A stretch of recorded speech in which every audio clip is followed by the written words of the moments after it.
So for about 2 years now, I've owned the Surron, but I needed a second bike for when my friends came over. I wanted to take them off-roading. So I present to you guys the Molenk's MOV. Now we're gonna go over the specifications and then the positives and negatives of this bike. To be 100% upfront with you guys, this video is sponsored a little bit by Molinks. What I mean by that is they did give me a small discount on this bike, but they haven't told me what to say, and all the opinions of this review are completely mine. Now the Molenk's MOV is made in collaboration with QJ Motor, which is China's biggest motorcycle company. With this electric dirt bike, they've put in a 60 volt 32 amp hour battery. Now those are China cells, which unfortunately I'm not 100% sure why they use. I still think for an electric dirt bike you should be putting in import cells. But this bike is putting out 6,600 watts, which is actually 600 more watts than the stock Surron. With this bike fully unlocked, you'll be able to take it up to 75 kilometers an hour. I've been able to take this bike up to 80, even at a lower battery percentage. When you're comparing the weight of this bike is rated at 65 kilograms, which makes this bike a couple of kilograms heavier than the Surron. But you won't really feel it on the road, as the extra weight actually keeps you really grounded to the floor. In terms of torque, this bike is 250 Newton meters, which makes this bike exactly the same torque as the Surron. Now by looking at the cockpit of this bike, you'll kind of tell that this bike actually has somewhat of a motorcycle or road legal bike DNA to it. Starting with the grips, these look like electric moped grips. And then you have your control system, your light, high beam, low beam. Stock comes with turn signals, your horn, and then this is your eco and sport mode. Again, stock you have this rear view mirror mount. I haven't installed them for obvious reasons because I'm taking this bike off-roading, so I don't need them.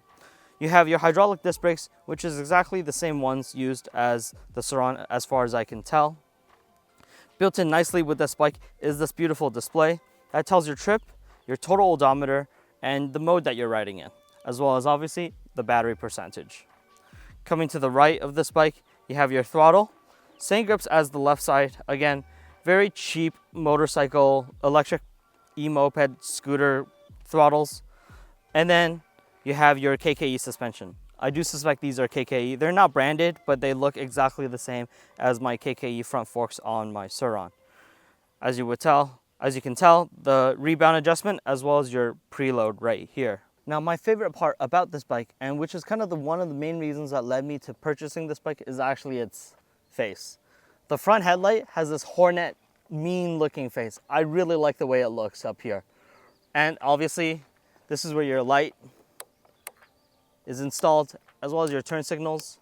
Now even with the light off, you have daylight running lights on both the sides and in the middle right here. With the positives already mentioned about this bike, which is that this bike feels less floaty because of the additional weight, and the fact that this bike is actually a road legal bike. I mean, you can tell by the license plate mount and the control system. You're able to mount your rear license plate on that with your turn signals. So a lot of Surron riders take their Surron onto the road as their commuter bike. This would be the perfect bike for you. Now the third thing I like about this bike is the seat. This seat is longer, so if you happen to be taking your friend someplace for a short distance perhaps, this could be a good option. Or if you just want to sit further back on the seat, you have that option and you don't have that short seat like the Surron.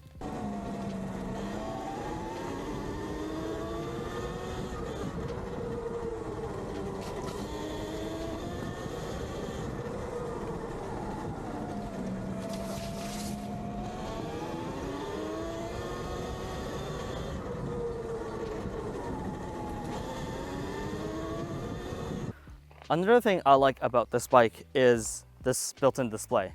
This display is actually connected with the front headlight. Even though it's not a one-piece system, it feels like it because of the way it's designed. I don't like the Surrons off to the side. It's a bit hard to see. I like it straight in the middle, and that's what you're getting here with the Molenk's MOV.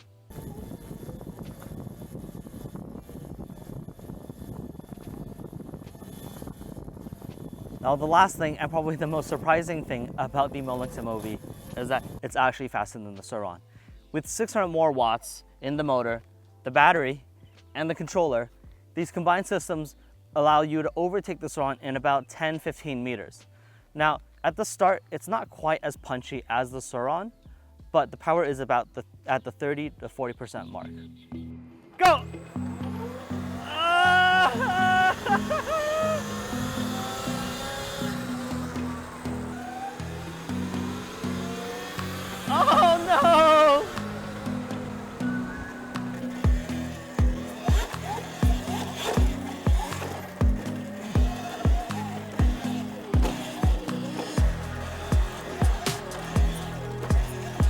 Now let's talk about the negatives of the Molenk's MOV. First off is where the controller is placed. Now you would think that the controller would be up in the front for air cooling, but it's actually hidden behind the battery. Now, if you're not taking it serious off-roading, you might not have an issue with it, even with the stock controller, because of the amps you're putting out. But it still just doesn't make any sense for a controller to be behind the battery and not utilizing the air cooling that you naturally have. Now, the additional negatives that I don't like about the Molex MOV is its peg to seat height. Now, this bike, even though is the same size as the stock Surron, it actually rides a bit smaller. That's because the seat is lower to the ground and the pegs are closer to the seat than compared to the stock Surron. So the positive to come of that is if you're an even smaller rider who find the Surron a bit big, or you're not familiar with off-roading and you want your feet completely planted to the ground, this could be a good option. But in most cases, this bike would be too small for majority of adult riders who want to take this off-roading. Another huge issue that I found with this bike when riding was that if you pull on the brakes hard, you actually lose throttle control. There's no response in the throttle, and that can be really catastrophic on the road. I don't know if that's because of the brake sensors or if that's a firmware bug, but they really need to fix that issue immediately.